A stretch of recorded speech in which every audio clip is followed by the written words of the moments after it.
Magandang araw sa inyong lahat guys, Sumari TV nga pala at sa video na ito isabay-sabay nating alamin kung magkano yung natatanggap ng sahod ng ating mga iniidolong charity vloggers na PB Team. Isa-isahin natin guys kasi ngayong araw, March 22, 2026, ito yung mga araw guys na nagpapadala si YouTube ng sahod sa kanya mga trabahante or mga creator dito sa YouTube. So bago tayo magsimula guys, kung pwede, i-subscribe niyo ang aking YouTube channel at i-like dahil malaking tulong na po yan sa akin at para din para lagi kayong updated sa mga sahod nila na natatanggap nila at kung gusto niyo din na makakita ng mga ganito pang video. So, uunahin natin syempre si Kuya Istong. Magsimula na tayo guys, no? Ang unahin natin ay si Kuya Istong. Ito yung cameraman ni PB Team Peking Bombay. Si PB Team Stong. So, diretso na tayo. Wag na tayo dadaan dito sa mga iba. Dahil sahod naman buwan-buwan yung topic natin. So, ang monthly estimated earnings ni Kuya Istong is $2,100. So, ang dollars ngayon, dollars to peso, dahil 59.796 na. So, bumaba guys, no? Nung isang araw is, daw ito, mabot ng 60 pesos. So sayang no, bumaba lang siya pero konti lang naman. So tara, i-convert na natin into Philippine peso itong sahod ni PB Team Istong. So 2,100 i-times natin ito guys. 59 796 ba 'yun? 796. Isama natin yung point kasi 796, ayan. Ayan, ito po yung natatanggap ni Kuya Istong ngayong araw na sahod. 125,571 pesos point 6. So ayan, malaking pera na guys, no? So congratulations kay Sir Istong. So sunod kay Sir Istong, isusunod naman natin si Peking Bombay. Ayan.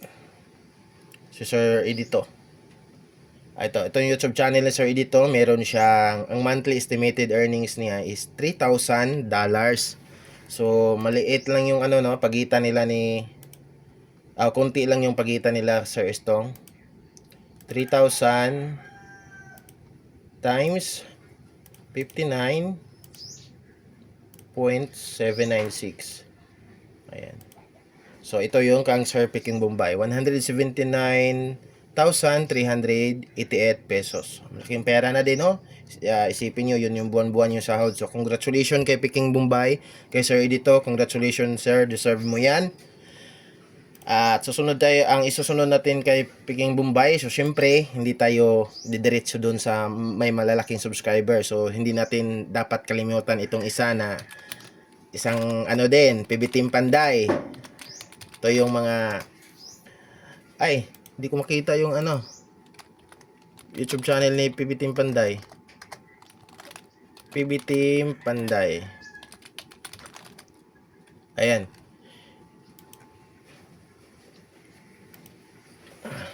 Ito si PB Team Panday guys. Maliit lang subscriber niya, no? So 57,000 lang.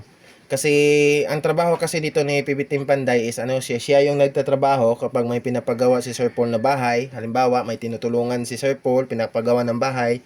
Siya yung gumagawa ng bahay. So yung mga vlog niya, kung gusto niyo yung mga update sa mga bahay na pinapagawa ni Sir Paul, dito kayo manood kay PB Team Panday. So ang monthly estimated earnings ni PB Team Panday or ni Eder is maliit lang guys pero malaking pera na ito. $425 lang. Hindi umabot ng 1,000. Nawala yung calcu. Tignan mo na guys ha. So 425 times 59,796. Ay, baliktad. 796 pala. Ayan, so ito yung natatanggap ni Sir Eder ngayong araw na sahod, 25,413 pesos. So malaking pera na, no? So congratulations kay PB Team Panday, kay Sir Eder. So sunod kay PB Team Panday, so sino pa? Diretso na tayo kay Sir PB Team Peter Paul. PB Team Peter Paul. Mabilis ang paglago ng YouTube channel ni ni Sir Peter Paul. palagi kasi talaga siyang sumasama sa mga vlog ni Sir Paul. Ay, ano ba? Hindi ko makita guys. PB Team Peter Paul.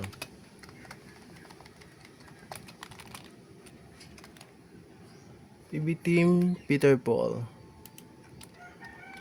Peter Paul. Ay, i-search ko na lang sa YouTube guys ha. Peter Paul. PB Team Peter Paul. Meron naman ha. Meron naman siya dito. PB Peter Paul lang pala. Walang team. Okay, sorry guys. Natagalan. PB Peter Paul. So, ang YouTube channel ni PB Team Peter Paul ay meron siyang monthly estimated earnings na 6,000. Malaking pera to guys. $6,500. So, magkano kaya yan sa Philippines? Grabe, pera yan. Yan, imagine yun yung buwan-buwang sahod mo ba? 6,500 times 59.796. So, ito yung natatanggap na sahod ngayong araw ni Sir Paul galing kay YouTube. 388,674 pesos. So, congratulations Sir Peter Paul. Deserve mo yan, no? So, ayan. Yun yung yun kay Sir Peter Paul. So, sunod naman kay Peter Paul. Punta naman tayo dito kay Mang Ili. Mang Ili.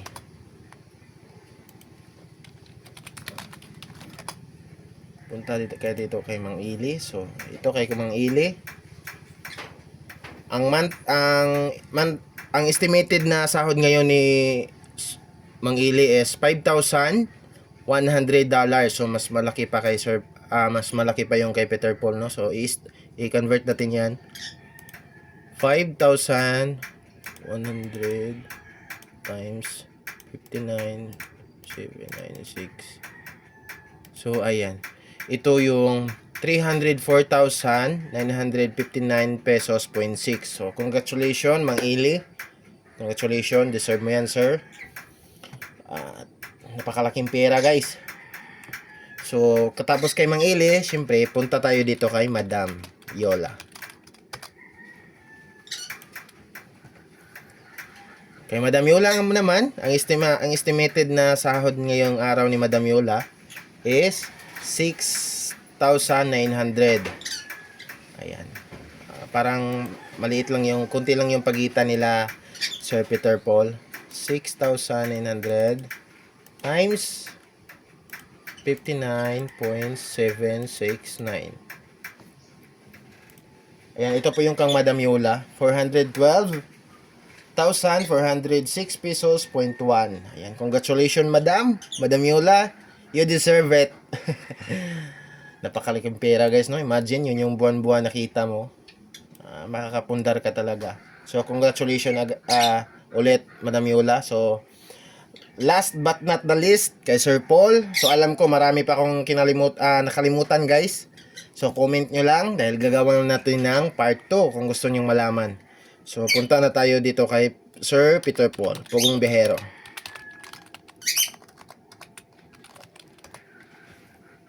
Pugong? Ano yun? Pugong Biyahero.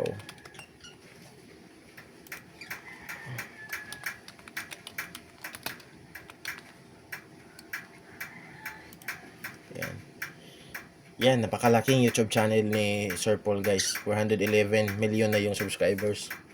So, hindi biro itong sinasahod ni Sir Peter Paul guys. Sir Paul, sobrang deserve niya talaga ito. Napakalaking pera.